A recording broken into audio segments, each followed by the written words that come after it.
All right, guys, welcome back to ollygolf.com. I'm your host and founder, David Agono. Today, I have on the other line here Matt Miller, the Sunflower Man. How are you doing, man? I'm doing well. I'm doing really well. It's a beautiful day. This is the coolest day in the last 3 days here in Texas. I didn't mention this earlier. I think it's in the 60s. It's been, I think yesterday got up to the 80s. So it's beautiful weather here. So that just makes me happy. Yeah, all of us East Coasters are hating the fact that you even mentioned that when it wasn't even relevant. Yeah, I had to say it. I'm sorry. Now, before I get to my first question, now your website, Instagram, all that stuff, you're known as the Sunflower Man. Mm-hmm. Please break that down for us, if you can, or unless it's like your shroud of mystery. What does that hail to? Yeah, great question. I get that one a lot, and I like to think that I'm creative, but I can never come up with a really good answer, like a good lie, because I feel like there could be a really nice origin story there. But really, I mean, it goes back to when I was 10 or 11. I was at this youth summer camp, and we had this skit class. And what we had to do is we had to pull these items out of a bag. And so I reached into this bag, and I rummaged around, pulled out this shower curtain. I look at it, it's covered in sunflowers. You know, I'm 10, 11 years old, in love with superheroes. I have to come up with this skit. Immediately what I think of is large, draped fabric. Let me put that over my shoulders. There are sunflowers on it. I become Sunflower Man. You understand that's awesome, right? You don't need to think about it more. That is your story. That is the story. That is the backstory. Yeah. Nice, yeah. And that's it. And it's just stuck with me ever since. I would draw Sunflower Man at school. I would write about him in creative writing. But he never had any superpowers, which I think is what allowed me to become Sunflower Man. He was always very ambiguous, kind of vague. He existed. I would draw him. He sort of had an identity. And then it came time for me to come up with a business name. My name is Matthew Miller, which tens of thousands of people share that same name. And my middle name, which is Adam, and there are thousands of people who have Matthew Adam Miller as a name. So I really wanted to stand out. And I had already had Sunflower Man as an email account. I'd already been thinking about him since forever. So it was just really natural. And he didn't have any superpowers or special abilities. He didn't have a concrete origin story of his own. So it just worked out. I could just kind of fill that role. It was really nice. So for all of you ambitious people out there, that's how you create an alter ego. That's how you do it. You create it with enough of a structure that you can fill out in your own time. That's awesome. That is awesome. Mm-hmm. So, before I ask the first question, and we talked about it a little bit before we started the interview here, was that I found you and your work on Hodinkee, and I dug a little deeper, and it blew my mind. We'll get into that shortly. We'll definitely get into that shortly. But the first question I've been asking lately is a question that I like to say just, you know, it's sort of it's a lightning rod question, but it just seems to be working. And that question is, in a perfect world, crunchy peanut butter or smooth peanut butter? Crunchy. Didn't even have to think about it. Why? Texture. You know, I'm very much a texture person, not exclusively, but texture means a lot to me. And crunchy peanut butter. Have you ever put potato chips on your hamburger or your cheeseburger or whatever? Yeah, my wife does that all the time with sandwiches. Yeah, there's something about that crunch. It's a texture thing. So crunchy peanut butter every day. Awesome. Simple answer, simple reason. I love it. Yeah. So let's get into you. Let's get into your work.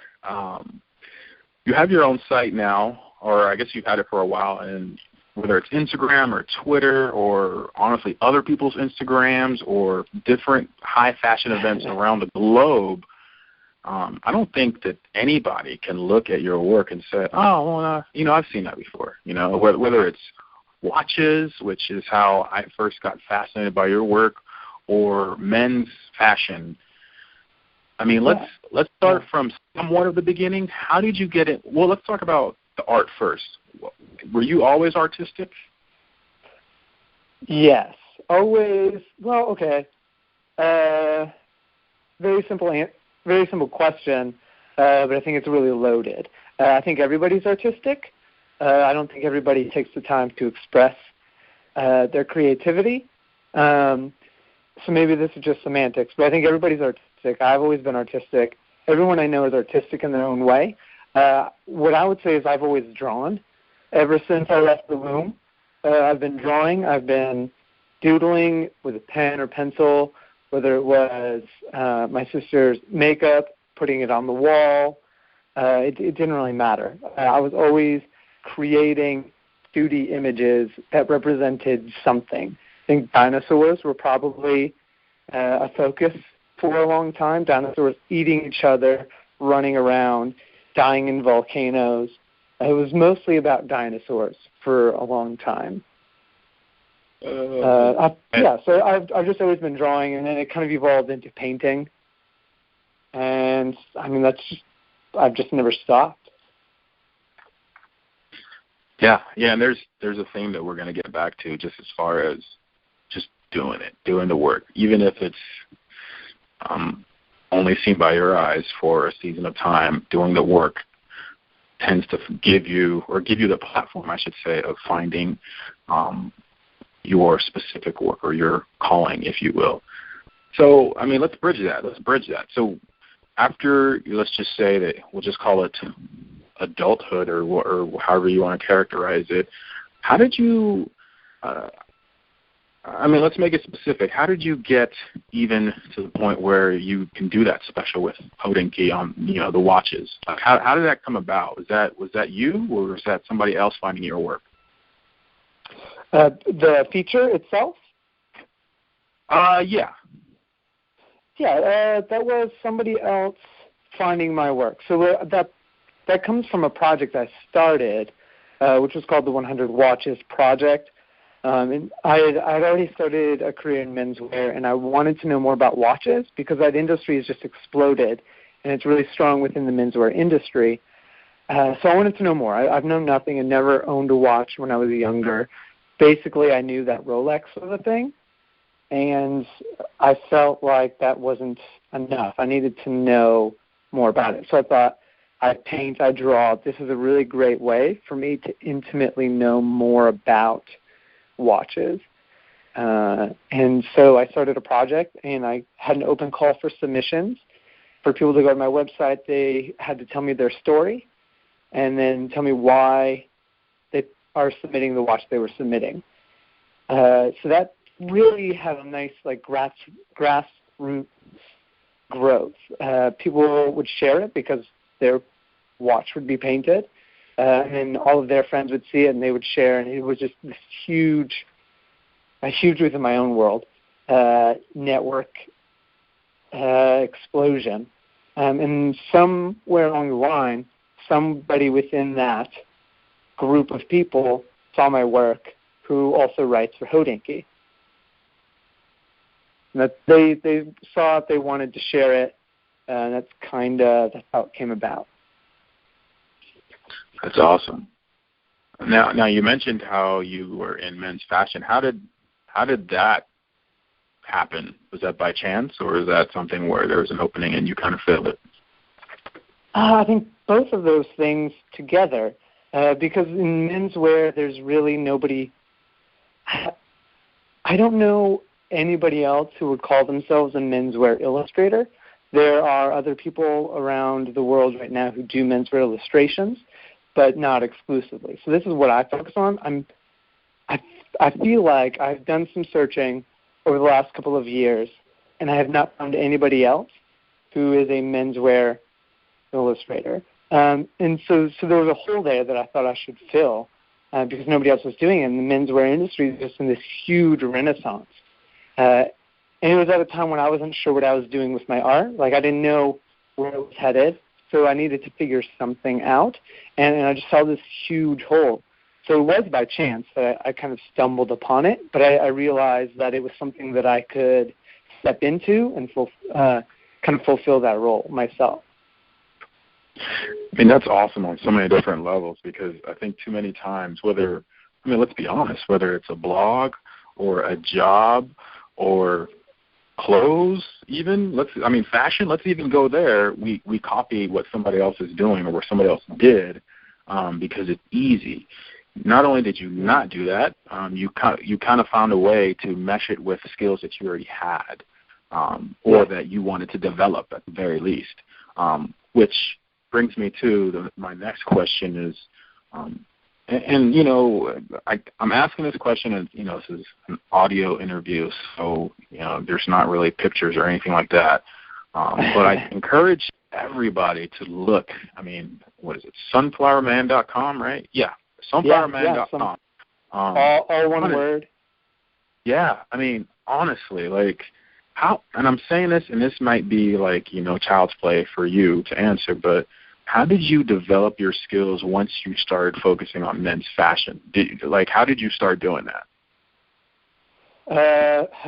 Just every day I would sit down and I would draw something or paint something. It was a lot of Instagram searching and Tumblr searching just to kind of understand the menswear style, the aesthetic, the kind of contemporary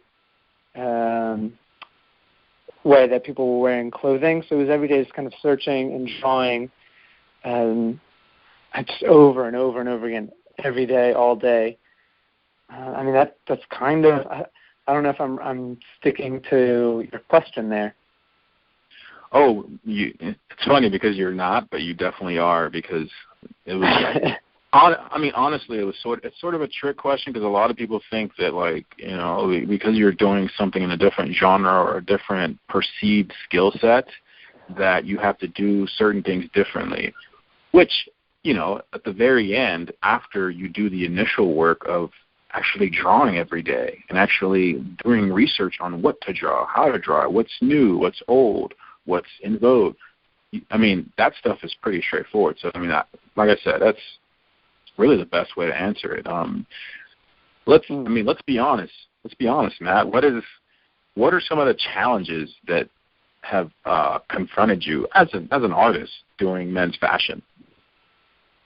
As an artist doing men's fashion, what are some challenges? I think a lot of people really like the work. One of the challenges is trying to get people to see it as a viable marketing platform. Illustration in menswear died out several decades ago, so people aren't used to seeing it. They're not used to paying for somebody to paint a picture as a form of marketing or sharing a story. At least within menswear. Women's fashion, it's basically a standard. Everybody knows you can hire an illustrator. You should incorporate that in your campaign somehow, maybe on your website. But within menswear, it's something I'm seeing more and more as I go along. But that's the biggest struggle, trying to inch myself in so that people get more used to it, so that people will start thinking, I need this in my next campaign, instead of, I guess that's a good idea. That's been my biggest struggle so far. Well, you talk about that's a struggle, and you mentioned that.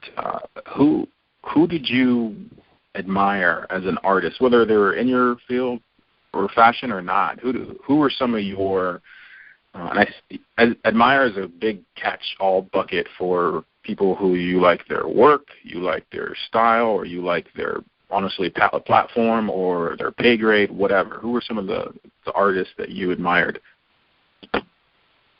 Yeah, growing up or being in art school, I really learned to love Caravaggio.